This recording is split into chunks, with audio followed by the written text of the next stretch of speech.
Alas, my avarice got the best of me. The final $2 million probably tipped the scales. I ought to have dismissed it. I had a feeling something wasn't right with that deal. Alas, they are on my heels now, even if they may not yet know I'm onto them. This realization could be beneficial. There was still time for me to leave and make sure they lost my scent for good. Luckily, I had anticipated such a situation. So who am I, and who is trying to find me? My current guise is of no consequence, for I'm about to erase my presence entirely. In 2 hours, I will become someone completely new. The trail my followers are on will lead nowhere by the time they compile enough information to identify me. What I am, or rather will soon be known as, is a hacker. My expertise lies in hacking. Moreover, I am a hacker with a vendetta, targeting a very specific enemy: drug cartels. I monitor their money movements and naturally provide incriminating evidence to the authorities anonymously. I have been instrumental in the conviction of 4 politicians, no less than 50 police officers, a selection of military officials in various countries, and countless minor dealers.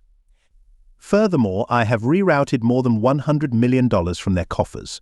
While I keep a share for myself, about 80% is given to various charities, especially those dedicated to treating and rehabilitating drug addicts. You might ask why. The reason is my younger sister became involved with an untrustworthy person. Despite my objections, she ignored my warnings. I did everything within my power, but she made her choice. Following our parents' demise, I did my best to protect her. I've always had a knack for computers, but the dark 2 years following the identification of her remains transformed me from merely proficient to almost otherworldly in skill. In those solitary years in the basement of what used to be my parents' house, I uncovered and leveraged dark secrets. I found loopholes in several security frameworks. At one point during that period, the DE accidentally received damning evidence against a group of drug offenders responsible for torturing and killing my sister. Before law enforcement could act, rival gangs discovered that this group was trying to turn state's evidence against others to negotiate a deal. The gangs moved faster than the police, thus saving the state a hefty sum in court costs. The individuals pursuing me are from a cartel I stripped of about $30 million. I really should have stopped at $28 million, but then I found an extra small account. I knew the risks but was young, foolish, and still angry. Right after the transaction went through 40 different accounts in 6 countries, my anti-hacking alarms went off. A tracker had been implanted within the account. They were tracing the source of the intrusion. It would take some time. They needed to navigate nearly 100 IP addresses to even begin tracing through a series of proxy servers I had established. Plugging in the USB, I hit a few keys and clicked the mouse a few times, wiping any trace of me. Without any way to retrieve data, the abandoned building I called home was destroyed in a fire, accidentally started by a homeless person, getting out of hand. All the hard drives and memory cards, along with my personal documents, were consumed by flames in a remote area, convincing them that recovering any data was a lost cause. I jumped into the van and drove west. 4 days later, I reached Las Vegas. 5 years have elapsed. "Honey, help, something's wrong with the computer again," I shouted to my beloved wife, Linda. "Really, Mark? How can someone at 25 be this bad with technology? What would you do without me?" she teased, quickly kissing my forehead. Then, with a few rapid clicks and types, I was scanning through my emails again. "Dinner in about 30 minutes, thanks. Love," I said, watching her head back to the kitchen. 2 years have passed since Linda and I exchanged vows. I was astounded by my luck as I left my old life to start anew. My employment involved driving trucks for a nearby timber business, and our workplace was under union, guaranteeing equitable wages. I carefully withdrew several $1,000s from an international bank account to acquire an attractive, modest 3-bedroom house on approximately an acre. Beside the house, I built a separate facility to function as a workshop and storage. Moreover, I added a secret chamber to enhance and keep my computing equipment up to date. This little intermediary storage space included an elevated floor that hid the stairway entrance leading below, mimicking a regular concrete floor. I chose to pause my activities against drug dealers and criminal organizations. With enough emergency savings, it seemed prudent to stay under the radar and let things cool down. Still, I was keen on keeping my skills sharp and staying updated with tech advancements. The workshop offered a secluded area for my hobby of restoring old muscle cars. Linda lacked interest in this pursuit, hence never ventured into my workshop, allowing me privacy for discreet online activities without raising her suspicions. You may wonder why I kept such secrets from her. In truth, she knows me primarily as a mechanic and a trucker with basic computer knowledge. At the onset of our relationship, disclosing my real identity as a hacker nicknamed Ghost active in the cyber underworld was not feasible. Initially, federal authorities were on my trail for my involvement in various cyber offenses, seeking to leverage my expertise for their purposes. Moreover, being targeted by perilous crime factions meant capture would result in a dire, torturous fate. Contemplating the potential impact on our relationship following such disclosures was unnecessary. After getting married, extra measures were necessary to ensure her safety. Her ignorance meant she couldn't be forced to reveal information. Thus, keeping her in the dark about the man she truly married was for the best. Now, regarding my wife, she appears to me as the epitome of beauty. While tales often describe every woman as supremely beautiful, I genuinely perceive her as unparalleled. Although she might appear slightly above average to others, in my eyes she epitomizes beauty, illustrating the subjective nature of attractiveness influenced by personal bonds. She is 5 feet 6 inches tall, with mid-back length wavy hair of a coppery bronze shade, emerald green eyes, and a physique that's both athletic and elegant. Her features include a fine nose, prominent cheekbones, dimples that emerge with her laughter, lush lips that beckon a kiss, and a defined yet subtle chin. Our initial meeting occurred one afternoon at the timber mill where I was employed, as she required some planks for shelving in her new flat. During the selection process, she admitted her lack of tool skills. Seizing the moment, I volunteered to assist with the shelf installation post-shift, with her offering beer and dinner the next evening as my compensation. Our first outing consisted of dining and dancing, concluding with a modest peck on the cheek. I must confess my self-assurance with women was not strong. This nervousness originated from my past as a 19-year-old, slender computer aficionado who had swindled money from a cartel. I had no romantic encounters. Upon my arrival in Las Vegas, I met with prostitutes on 3 distinct occasions. The first encounter, which took place on Fremont Street, was somewhat underwhelming. I picked her up, and our backseat activities were met with her indifference. The second event was in a brothel in Pahrump, where at least there seemed to be some engagement. My third visit to a brothel in Pahrump also occurred. On this particular instance, I was financially well off. I covered the cost for a full night and received comprehensive guidance on pleasing a woman. Afterward, I began a relationship with a woman I was attracted to. It took until our 5th date for us to become physically close. Our evening started with dinner at the Stratosphere, followed by a trip to a lively dance venue on the Strip. After we indulged in a bottle of expensive wine during dinner and a few drinks at the club, where we danced for nearly 2 hours, we returned to my apartment. I had always found her to be beautiful, but undressed, she was absolutely breathtaking. No questions were necessary. The soaked sheets spoke volumes of her pleasure. As long as she was happy, so was I. Clearly my last visit to a sex worker had been quite instructional. Moreover, I spent a year dedicated to sports, which, together with my job, improved my physical strength and endurance. I stood at 6 and weighed 220 lbs. Although I saw myself as a geek, another point worth mentioning is my ignorance about the size of my penis. I simply assumed it was of average size. Sure, sex workers often remarked on its size, but they had to, right? However, I didn't really believe their compliments. Linda and I dated for 6 months before I proposed, and we married another 6 months later. We were happy together. She worked as an accountant for a well-known national firm with an office in Las Vegas, making a good income. Combining our incomes, we maintained a comfortable way of life without dipping into my secret funds. We dined at high-end restaurants, enjoyed performances, took luxury pontoon boat rides on the lake, and drove premium vehicles. Our sex life was quite fulfilling, with an average frequency of about 4 times weekly. With no children, we engaged in sexual activities almost anywhere around our home, including the backyard, the pool, and the hot tub, enjoying the variety. Usually, after coming home from work, I would spend time in my workshop splitting my hours between tinkering with machines and navigating the computer in the space. My activities online were not illegal. I ventured into places I wasn't meant to go. I neither committed theft nor tampered with any systems. My aim was simply to keep my hacking skills honed. Indeed, I could have easily pilfered copious amounts of data and money, but chose to remain undetected. After dinner, we would snuggle on the couch, watch a film, and then go to bed, sometimes engaging in several hours of lovemaking before sleep. Despite seeming technologically unsophisticated, I continued to sharpen my hacking skills. After all, who would suspect someone who seemed barely able to manage his email of being one of the most elusive hackers globally? Meanwhile, I was infiltrating the IT systems of banks, government entities, and large corporations. I also regained command over the network of personal computer bots I had previously overseen. To hide my tracks, I initiated my hacking through servers abroad, occasionally using several at once. About half a year ago, I noticed Linda appeared more stressed. At first, it didn't seem like anything serious.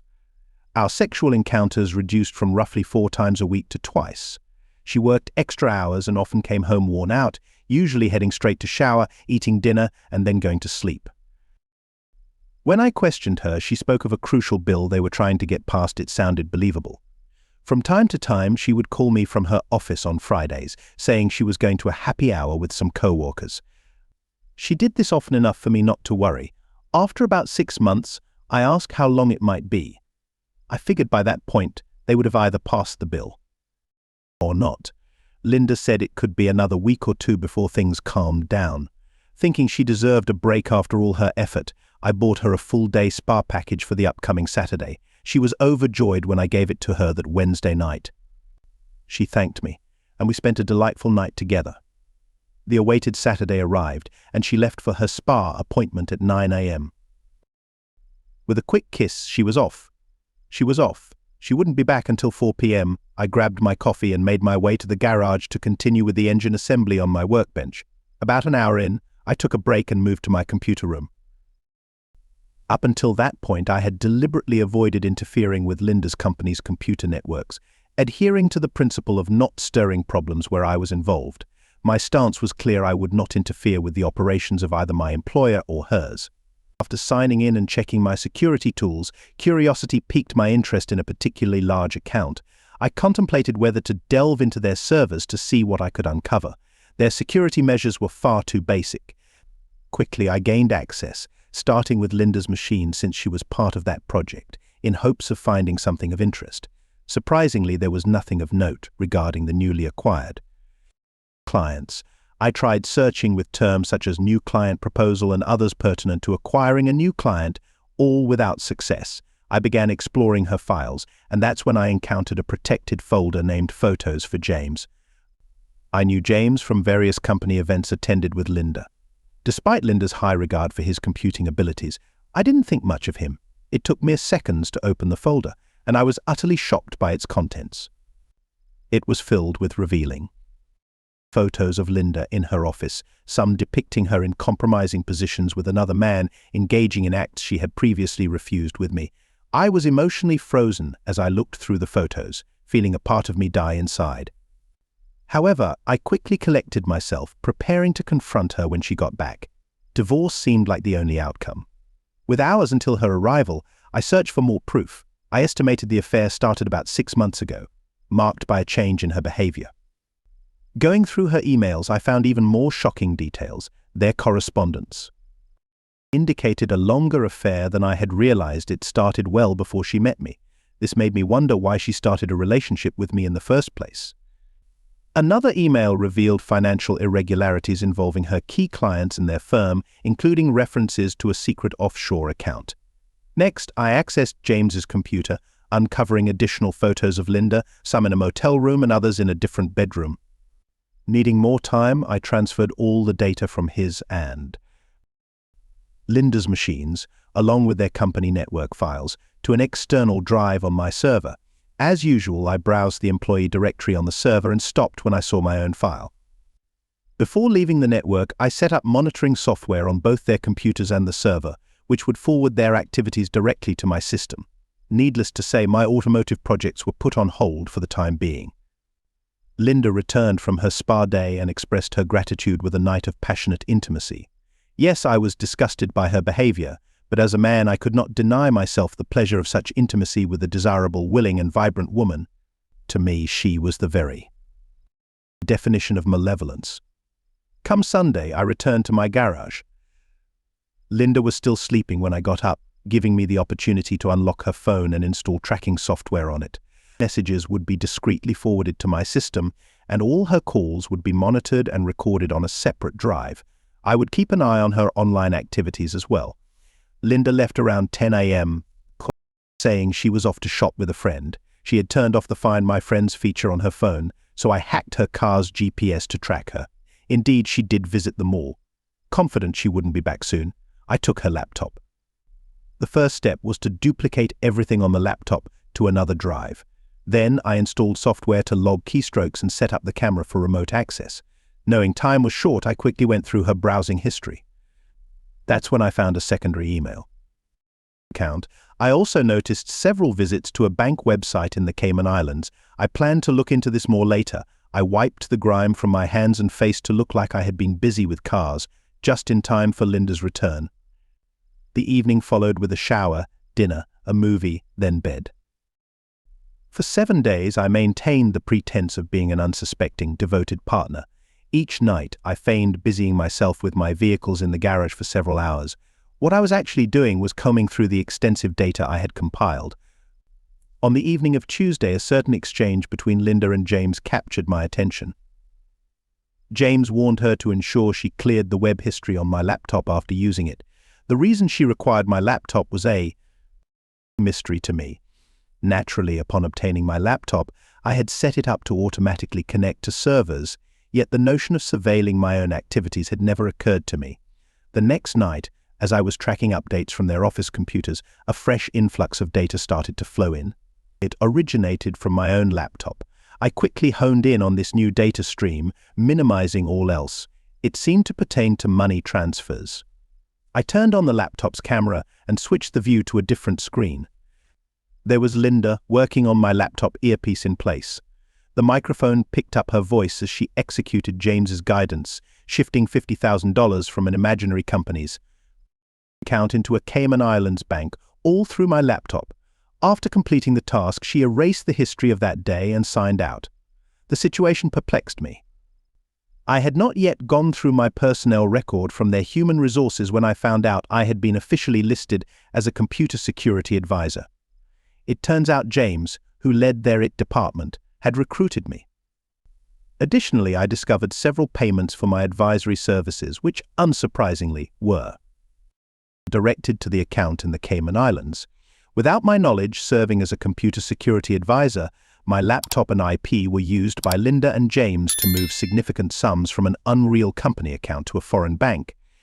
Moreover, an affair between Linda and James had been ongoing long before Linda and I met. It hit me that I was being pulled into a conspiracy. Understanding the seriousness, it was time to change tactics. I needed to fully understand the problem and figure out my next moves. The situation turned dire when I checked the Cayman Islands account and found it held close to $10 million. Upon further inspection of the documents, I realized this occurred about half a year after Linda and my marriage. They had also tried to conceal the identity of the computer used for the misappropriation of funds. Digging into my own records revealed several red flags. Indeed, when issues arose, I was directly targeted. So what were my options now? Surprisingly, acting normal around her was not overly difficult. Was she planning any harm towards me? I enjoyed her presence, as my affection for them both grew genuine. What can I say? Her allure was unmistakable. I grabbed every opportunity to be close to her. That next Saturday, I delved into her emails from our early days, uncovering their intention to set me up from the start. Yes, she was attracted to me, and the idea of being intimate with me wasn't repulsive to her, though she was a bit wary of my apparent lack of expertise in computing. James saw this as a benefit. The lesser I knew about computing, the lesser the chance of me stumbling upon their plot. Now, I needed a plan for payback. I began by opening several new bank accounts. Then, I deployed the botnet I had been building. While most served as a diversion, I assigned a few that could be traced back, though with some difficulty. It would take a highly skilled hacker to link them to me. Of course, I didn't want it to be too easy. I removed the personal folder with my name from Linda's company servers. Moreover, I altered all the file transfers done through my laptop to show a different IP address. To prevent any future issues, I released a particularly vicious virus onto my laptop, then severed its connection to my hidden servers. That night, checking my email, I discovered a virus had infected my laptop from a spam email I had opened, leaving it almost useless. Linda's apparent alarm at seeing the damage did not catch me off guard. The next day, I found an exchange of messages between Linda and James, indicating they were close to finalizing their scam, aiming for 2 more transfers to gather another $10 million before finally setting the trap for me. The orchestration of the theft's discovery was meticulously planned, with Linda taking the lead on the investigation and James handling the cybersecurity front, steering all clues my way. Linda's strategy involved divorcing me while I was detained, only to wed James 12 months thereafter. Despite potential doubts about Linda's complicity, she intended to use her investigative role and claimed unawareness of my skills to portray herself as an unwitting accomplice in breaching the firm's networks. The idea of me responding to questions about the vanished funds was ridiculed by them, oblivious to the type of interrogation by law enforcement. Linda even offered to buy me a new computer, planning to execute the last money transfers within a 3-week period. With this timeline in mind, I requested a week off from work on Monday, citing personal reasons. Having plenty of time was not a problem. I searched online for the area's most aggressive and ruthless family law attorney and arranged an appointment for the next day. They thought they had 3 weeks, but their collapse was expected to happen much earlier. After arriving home, I started up the computer and began my tasks. I remotely accessed James's home PC. Surprisingly for someone in his field, he neglected to shut it down completely, merely turning off the screen. I rerouted his PC through a server in Belarus, although it was inconsequential as the trace would ultimately lead nowhere. His system was destined to become a dead end for any trace attempts. My affiliation with the cartel over the past 5 years had enlightened me on security practices. They might change their passwords and security codes, yet they stuck with the same banks. Such changes are futile if sensitive information is stored on personal devices that could fall prey to spear phishing via enticing Vmail links. This step was just the beginning. I planned to deal with Linda first before targeting James. James's fate was sealed, but I needed to use him against Linda first. As usual, I headed to my garage to tinker with my car. She was out shopping for a new computer for me at Walmart.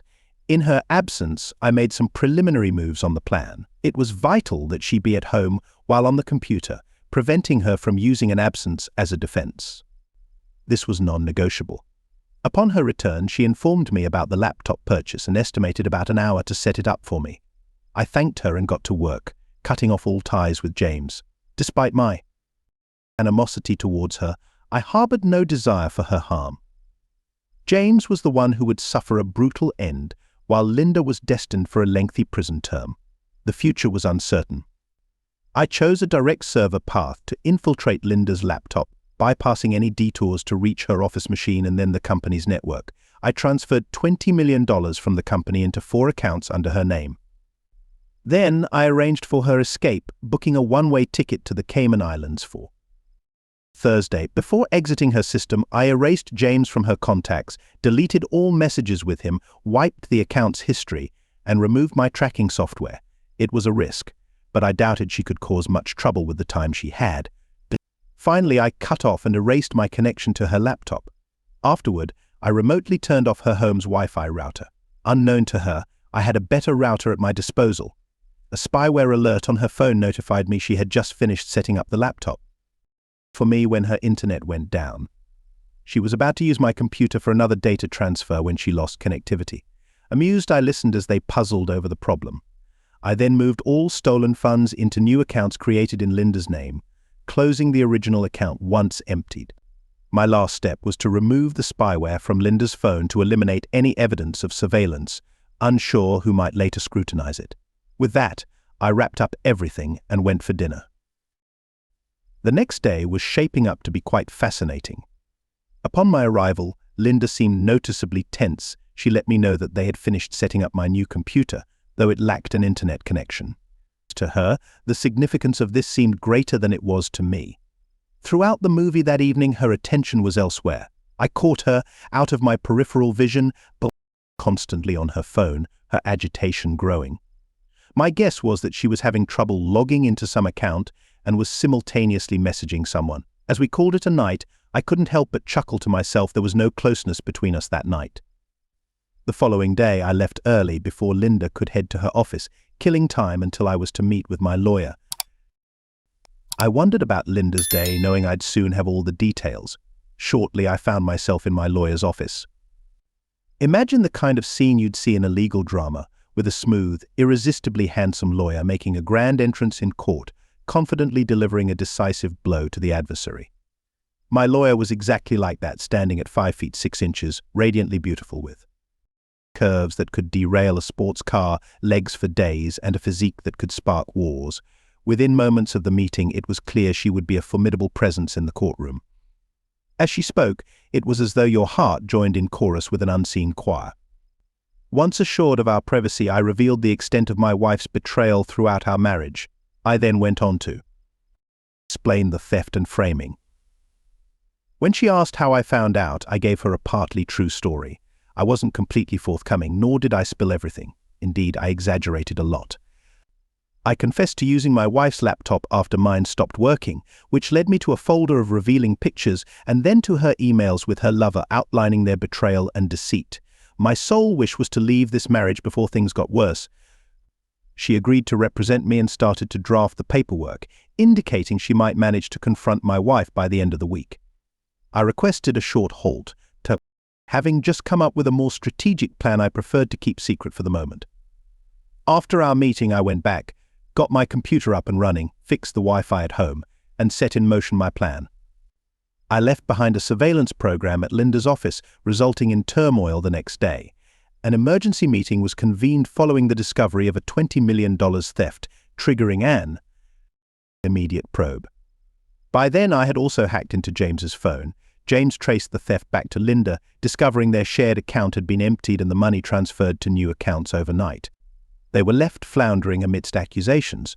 Soon after, Linda was called into a meeting with the company's CEO, CFO, and head of security, foreshadowing more drama. The arrival of several cars at my driveway caught my attention. I secured my work, camouflaged the hidden door in the garage, and smeared grease on myself to look as though I'd been fixing my car. Stepping out, I found myself facing a number of police cars and several large Chevrolet Suburbans. The officers were in uniform, while the individuals from the SUVs wore jackets identifying them as FBI. I wondered about their reason for being there. I briefly reviewed the warrants they showed me and allowed them inside, assuring them of my complete cooperation since I had nothing to hide. Possibly this is my wife's computer. I haven't really used mine much. We just got it, and there was an issue with the Wi-Fi last night. By all means, take whatever you deem necessary. No. Familiar with any of this?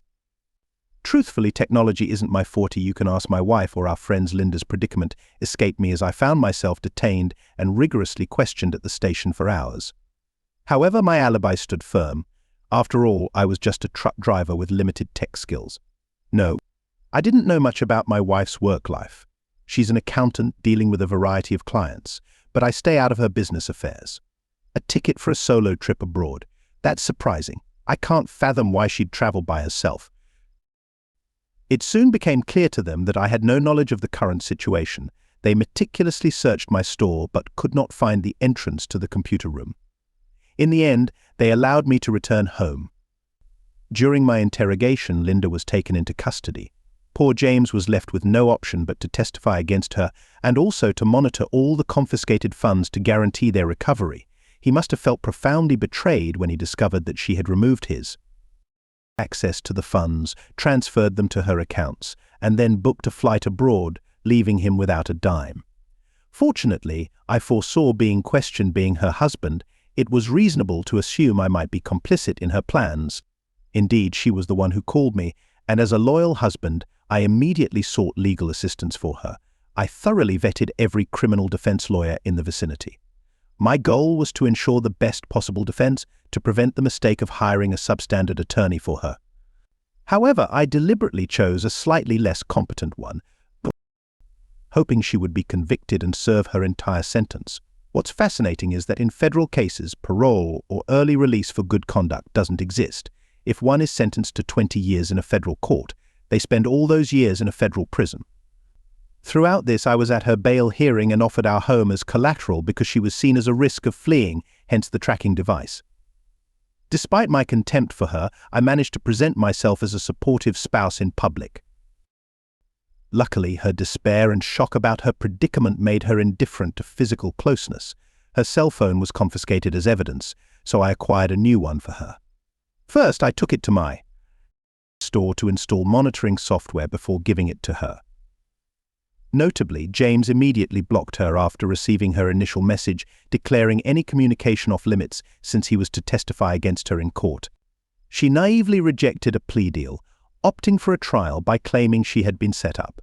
She was convinced of her innocence. Indeed, she was responsible for taking only half of the funds from that account and did not use that particular account, her personal computer, buy a ticket, or betray her business associate. In the end, the funds were swiftly recovered. Watching the trial was both entertaining and fascinating for me, especially observing James give evidence against her using computer records. It was apparent he struggled with the moral dilemma of testifying against his partner, yet he too thought she had planned to leave him behind. All Linda saw was the ultimate treachery from her presumed lifelong partner, leading to her incarceration. My joy was boundless during the 3 days of his deposition. I quietly observed as her feelings for him turned to loathing. She did her best to defend herself in court, but the case against her was compelling, leaving her with no believable defense. She is now serving a 20-year term in a federal prison, concluding the trial. Then, it was time for James to face the consequences. I crafted a sinister plot against him, one he would never link back to me or decipher. Taking such a gamble was exhilarating. I had my lawyer revise the divorce documents to include Linda's conviction and her prolonged detention. The papers were served to her shortly thereafter. I then set up several new accounts in Geneva, Switzerland, and the Cayman Islands, carefully framing James through the dark web, making sure all evidence led to his IP address. 5 years later, the ghost re-emerged, drawing hacker forums' attention.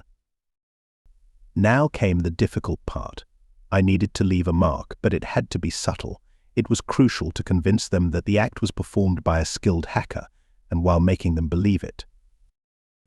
Was me also make them think I had made a minor mistake they could trace. I navigated through 10 servers across 6 different countries. Eventually, I deployed a series of bots and targeted the first bank. I accessed the 2 accounts I was after and shifted their contents to James's new accounts. After achieving this, I ceased the attack on the bank, severed and erased my connection to James's computer, and then delved into the dark web to monitor the response. I didn't expect an immediate reaction, yet caution was key. The next day, another bank suffered an attack, emptying 4 more accounts. Suddenly, James's account that I had prepared held 20 million. People started searching for me. They wouldn't find me, of course, but they were destined to find a fall guy eventually. Numerous dark web forums were buzzing with excitement. It appeared a group had picked up on my scent, likely the same one that had been hot on my heels 5 years ago. The moment had come to wrap up this chapter. I made my way back to the bank, bypassed James's computer, and transferred $20 million to a different account I'd set up in Switzerland, then carefully erased any evidence of this transaction. The thought of the cartel getting their hands on the money didn't bother me in the slightest. I hacked into James's computer again and launched an assault on another bank account, this time embedding a tracker within. The amount was a modest $2 million this round. The actual figure was of no consequence. The critical part was the tracker itself. In the past, upon realizing the thefts and grasping the purpose of the tracker, I chose to escape. Had I been ignorant about the money moving or the accounts, or if I hadn't known about the tracker, capture would have surely followed. I wondered what James's explanation would be. Watching their bafflement over the missing funds' location, especially when he was in the dark about the precise amount, would prove to be fascinating. It was time to disconnect from his computer and wipe every trace of my presence. A week on, my computer room was converted into a storage area. I was wrapping up the paperwork for a property I bought in Montana via a C corporation, ensuring my anonymity when the broadcast was interrupted by a missing person report. James had been missing from his job for several days, with no clue to his whereabouts. His car was found abandoned in a mall parking lot, but he was nowhere to be found. I speculated about his possible location. Nonetheless, my attention needed to shift back to packing. "James, no," I screamed as I endured another session of cattle prod torture. "I swear I have no idea what you're suggesting. I defended myself." "Mistake, mister. Ghost, you've miscalculated this time. The tracking software traced us straight to your computer. We've extracted all the data from your machine. We've recovered $2 million from the recent robbery, but we demand the location of the other 20 million plus the 30 million from 5 years ago. Reveal this and your demise will be quick. Persist with your lies, and your agony will only escalate, but I truly don't know," I maintained. "They caught me as I was about to get into my car at the shopping center. I felt a needle prick in my neck, then everything went black. I regained consciousness hours later on a private jet, but securely strapped to my seat. This is when the questioning began. I was clueless about their probes. They consistently referred to me as Ghost, inquiring about the recently pilfered funds minus 20 million and another 30 million from half a decade ago. My denials were ignored. The solid evidence on my personal computer terrified me to the point of losing control of my bladder. Revealing the information they sought would result in a rapid end otherwise. They threatened a life of relentless suffering. It dawned on me too late that I had no information to share. Currently, I hung naked from the ceiling of a bunker deep within the Colombian jungle. My legs were spread wide to aid their barbaric objectives, complemented by the use of a cattle prod. This has been my grim reality for the past 3 days. On the first day, they struck me for my silence. The next day, they employed a whip. Today, they've resorted to a cattle prod insensitive areas. I earnestly hope I can give them the answers they seek. I dread to think what tomorrow, or the following days, might bring. Over a month after James's disappearance, Mark's moving day arrived. His battered body was found by a roadside in Colombia the day before. Mark will disappear by the end of today. I'll assume a new identity after one last visit. Everything I owned was sent off to a storage unit in Denver, paid for via a wire transfer from an account that couldn't be traced back to me. Linda was brought in and chained to the table opposite me. She looked visibly distressed. Orange was clearly not her color, her face bare of any makeup, and her hair slightly disheveled. Moreover, dark circles under her eyes indicated she was not yet accustomed to life behind bars. "How are you holding up?" I asked. "Please, Mark, you have to help me. I'm innocent of these charges," she begged. Sighing, I responded, "Linda, there's nothing I can do for you. Besides, we're in the midst of a divorce. Just sign the papers, Linda. It's over." "Please, Mark, try talking to James. He might be able to help. We were friends once. Just try," she pleaded. "Have you heard from James?" I asked. "No, I've been waiting for him to visit, but he never did. He's not going to visit. He was killed in Colombia," I disclosed. She turned ashen with shock. "The law enforcement agencies believe he pilfered a considerable amount of money from a narcotics syndicate." "Impossible," she contended. "Perhaps he was oblivious, yet they're convinced he had full awareness. Now, Linda, it's time to conclude the divorce and proceed ahead." "That would strip me of everything," she exclaimed. "Obviously, you won't need anything here. You're looking at a 20-year sentence. I implore you, Mark, assist me. I cannot bear this. I must find a way out," she implored. "Listen to a story, Linda. It might just shed some light for you. About 5 years back, there was an outstanding hacker, dubbed the Ghost. His moniker came from his ability to vanish digitally, as if a phantom had infiltrated the computer networks. The Ghost launched a crusade against various narcotics organizations, pilfering over 30 million from one, until that cartel called upon competing hackers to track down the phantom. Foreseeing their move, this shadowy figure disappeared before they could apprehend him, ditching his ghost identity and ceasing all hacking activities, except the occasional breach for maintenance and honing his expertise. To everyone, he appeared as if he detested technology, including his wife, who was unaware of his real persona. Indeed, he had genuinely fallen in love and married, deeply cherishing his wife.